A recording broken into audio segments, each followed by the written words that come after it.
All right, welcome to another one from the Outdoor Analyst. Today I've got a wild fun one for you. We're going to be talking about hunting knives. But before we dive in, hey, if you wouldn't mind just taking a second and clicking that subscribe button down below if you haven't, I would really appreciate it. Throw some likes, some comments down there as far as your favorite hunting knives. And then also, I gotta do it. Gotta selfish promote. My first book is coming out, The Heart of the Hunt. So if you're a new hunter or you know some people that are new to hunting, this is kind of my take on Jack O'Connor's original hunting book. As far as hey, here's the basics in a quick nutshell. And it is coming out the 15th on Amazon, but on Kindle it's already out right now. So stay tuned. It's going to be really fun. I would really appreciate it if you checked it out because yeah, it's part of me. All right, now that the fun part's out, let's talk about hunting knives. I would figured I'm from the Midwest, so I'll give you a little bit of background about me. But hunting pretty much most of my life. Most of what we do is small game and whitetail. Honestly, we have some of the biggest whitetail. Actually, I think we do have the biggest whitetail in the country. It's awesome up here. Basically, they're all mule deer, so it's a lot of fun. So my knives are generally skewed towards that. And yes, I've gone out west, gone to Texas, done some really big game, done buffalo. Guess what? My knives, the preferences didn't really change. So I figured I'm going to start with what I've used in the past. Basically, my three knives that I've been given from my father to really rock field dressing.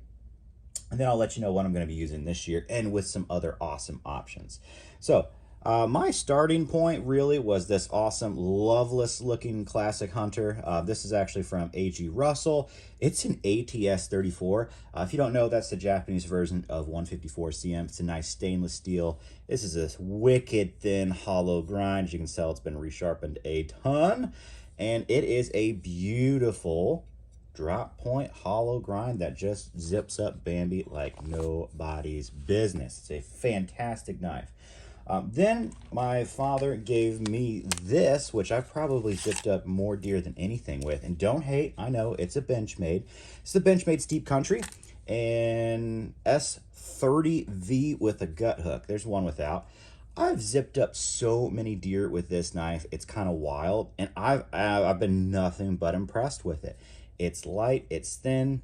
Still, this one has, technically a little bit of a drop, but pretty darn big belly, which I like a lot. Very thin. You can just get fully locked in and controlled. And when I started off, I used the gut hook. It was nice. I don't need it anymore. Haven't used it for a very, very long time, but it still is a fantastic knife. And I really do like the rubber handles because in winter, when it's cold, oh my goodness, they are warm to the touch. It's really nice. And then probably the next knife I've zipped the most deer up with has been this little Bark River Gunny Hunter. It's in CPM 154, so the upgrade to this, the CPM version. And it's a nice drop point bottle. It's got that Coke bottle shape to it. So it's nice and comfy. It just has a little over like 3.5, maybe nearly 4-inch blade. But it's a very fantastic full height convex, zips up Bambi like nobody's business. So this was actually a hollow grind, V-edge, and then a full height convex. These were all gifts from my dad. I love them. They are the classics when it comes to field dressing for me, just in a nutshell. But what am I using this year? Well, so far this year for squirrels, we've had, small game season. I've been using the very good knife company Hawk.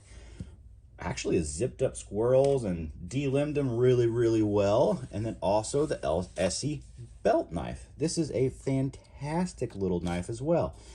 Really comfortable, ergonomic, nice big belly. Still has a little bit of a drop to it essentially. Really a fantastic knife. This has a little bit of belly, not much. This is more of what I like a fantastic utility knife, but honestly for squirrels, zips them up like nobody's business because you're not doing too many crazy cuts. This is such an ergonomic knife. I love these two. They've been really great for small game for me. You could absolutely do whitetails with this. You could do whitetails with this as well, but I do prefer more belly when I'm doing it. When I either have other options, I'll use them. I'm not gonna lie. Love this knife. Would it do it completely well? Absolutely. This one is in Magna Cut. That actually the Hawk is in Nitro V, so nice and stainless. This is stainless as well. Has a little better edge retention, and as an overall, this is a pretty darn good option right here. Really, really darn good option. I love it. I've been loving this knife. Let's put out some budget options for people.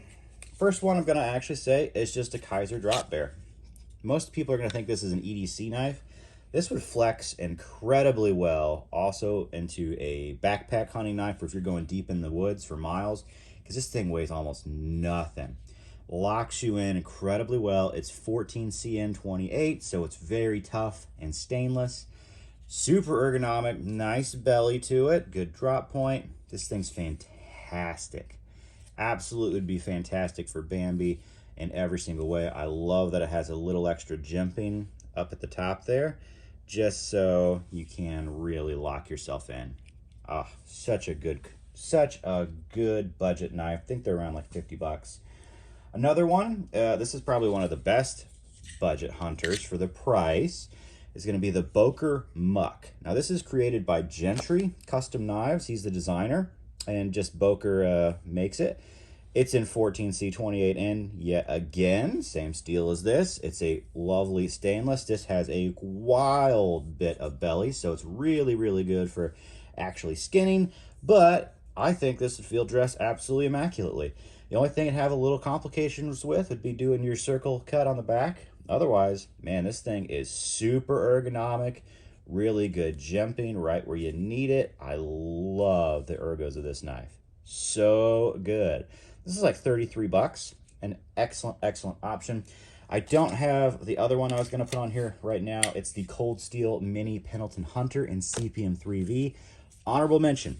It's 60 bucks in CPM 3V. Excellent knife as well. This is like 50, this is 33, that's 60. Those are three killer budget options for you. If you don't have big budget, but you still want to just go do some whitetails and squirrels, pick those up. You will not be sad in any way, shape, or form. All right, let's move on to probably what I'm really going to be using this year and what I'm slated to use in my own hunts. Like I'm ready for it. Number one, the Lycian Dakota. Lycian knives has been one of my favorite finds this year. Oh, this is the Dakota. It is a wonderful drop point. Probably the thinnest full, technically it's a V edge, but it's just a full height grind. But oh my gosh, does it get so thin. It's basically like a convex down there. I mean, I can't tell the difference between this and a full height convex. It's that good. And oh my gosh, is this knife ergonomic. It's just meant for field dressing. It's perfect. I love how it locks me in right there. I love that it's comfortable. And one other thing is the handle is actually fairly large. So if I need to flex this knife into everything else, a camp knife if I'm going out to Texas, I can just take one and do it all with this and be very, very happy. This does bushcraft incredibly well, but really it's meant for Bambi. And number one, the Lycian Dakota is absolutely just top notch. Top notch. And I also love the sheath for this thing. It's just beautiful. Number two on the list is really the very good knife company Lone Star. I just picked this knife up just for Bambi. And this is a new one to me, but it ergonomically fits so incredibly well in hand. And I love how thin it is up here for the Bambi back end cuts. Oh, it's a hollow grind. Super, super thin and scary sharp edge. Oh my gosh. It's good. It is so good. It's got this grip tech on it, which just locks you in. Man, just Jacob down at the Very Good Knife Company crushed this thing. It's so, so comfy. I am ready for Bambi. It's 80 CRV2, so it's not a stainless steel. I'm going to have to take care of it. Do I wish this was a Nitro V? Absolutely I do, but you know, it is what it is. It's going to do a great job. I'm just going to have to make sure I wipe the blood off of it, otherwise I'm going to be in trouble. The knife I'm probably going to always have in my pocket as either a main or a backup is going to be the Reef Circadian. This is an incredible EDC knife. It's also just ergonomically set up to be one of the best field dressing knives out there. It just is. As soon as I picked this knife up, I knew I had to do Bambi with it. So, you know, a doe is slated for this knife. It's just got to happen. This is so ergonomic. It's Magna Cut. Nice thin edge. It's not as thin as these two. It's a little thicker on the edge, but it's still, oh, it's going to zip up Bambi like nobody's business. Just an absolute beauty, and it just makes so much sense in the hand. It just makes so much sense. If I end up on a wild backpacking trip, I do not have one set up right now, but that's where this little Lycian mini, oh gosh, mini Canadian. I forgot the name of it. I think it's the mini Skinner. Oh, he's gonna be like, holy cow, how'd you forget this? You're on camera. That's okay. It's a beautiful little Lycian. I know it's the mini scalpel. There we go. It's the mini scalpel. And yes, it does remind you of a scalpel. It is supposed to be the smallest, lightest weight thing that you can field dress something big with, and I would agree. And no, you do not need a big knife to field dress large game. Matter of fact, most professional hunters use those disposable tiny blades. This will do absolutely immaculately with it. It's AEBL. But I don't have a plan right now to do a backpacking hunt. It's not there. Don't have any tags for anything out anywhere, so it's probably not happening this year, but that is there for a backup at least. Couple of other options. These are my main ones. Like, this is what I'm planning on right now. It's going to take something special to take Bambi's space. Yeah, granted, the SE belt knife might sneak its way in. But a couple other options that I have that would really make great field dressers as well. Call them honorable mentions. TRC Polheim Magna Cut blade, 4 inches. It is awesome. It just feels perfect for field dressing. This would be a very expensive field dresser, but holy cow, it's excellent. Absolutely excellent. Wicked edge on there. Not as thin yet again. It's probably about the same thickness as the Circadian. These two are going to be thinner, and so is the Scalpel, to be honest with you. But I love Magna Cut. You could easily do probably 3 deer with this. Easily 2, not even a question. Maybe you're probably 3 without a problem, but you might be wanting to hit the strop just for a second on that third. So keep an idea with that. It's a great knife, great ergonomics to it. This would really zip up Bambi super well. I have no qualms about it. It would rock. Another one that would do really, really well. This is called the Hunter from Heavyset Knife Co. Now this one's a prototype in S45VN. Most of them either come in Nitro V or Magna Cut. Nice little drop point on there. Very thin V edge. It's saber ground. But the contours of this knife are just absolutely perfect for locking you in to do Bambi. I think it's excellent. Another excellent option out there. Especially this one would also mold and shift very well, just like the Dakota N2. All right, you can use this knife for everything, not just directly Bambi. And honestly, this knife, the Polheim, really does that as well. These are also really good belt knives and hunting knives. When you hit that 4-inch mark, you can kind of shift into a little bit of everything. But granted, just know that I probably would say the best, field dressing blade length is actually that Circadian. Like, that is probably the ultimate setup, to be honest with you. But I like the edge and the handle of that just a little bit more. These are also excellent, excellent options, so keep those in mind. And that's what I really wanted to do today, is let you know some really, really good options that are out there. You do not have to break the bank, although, as you can see, kind of some of the nicer ones I'm using, they're breaking the bank a little bit. But shoot, don't be afraid and never feel bad picking up a $30 to $50 knife to do your field dressing. Absolutely not. These will dominate. 33 bucks is what I found this one for. I ended up getting it for, I used some of my DLT points, not gonna lie. This was like 15 bucks. So for me, this is a backup that'll probably always get chucked in one of my hunting bags. And then the Drop Bear. Amazing EDC knife. Fantastic for field dressing. Like, this would just be excellent. It's got a nice thin edge to it. 14C28. Super tough and stainless. These would rock. I'd be more than ecstatic to field dress for the rest of my life with any of these knives, to hunt with any of these knives. Now, granted, I would more along the lines of want something smaller, for squirrels and small game, for bunnies, because you don't really need a large blade in any way, shape, or form for those.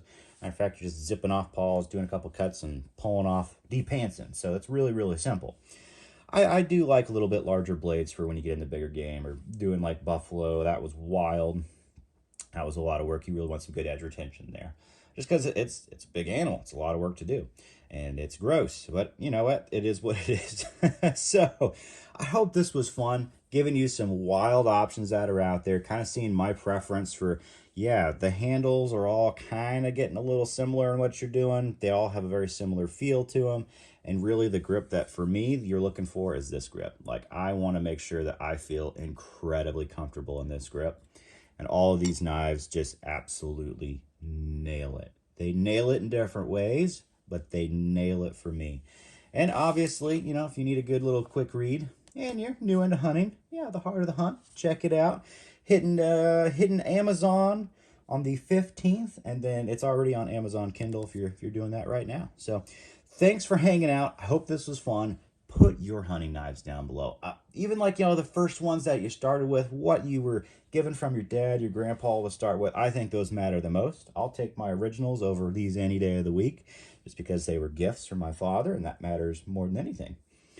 But super, super cool. I'm excited for hunting season, as you can tell. I've already been doing lots of little game. It's been a blast. I'm excited to see what y'all are using down below. The more the merrier, more options for people, especially new hunters. More budget options I think are exciting too, that are really, really good.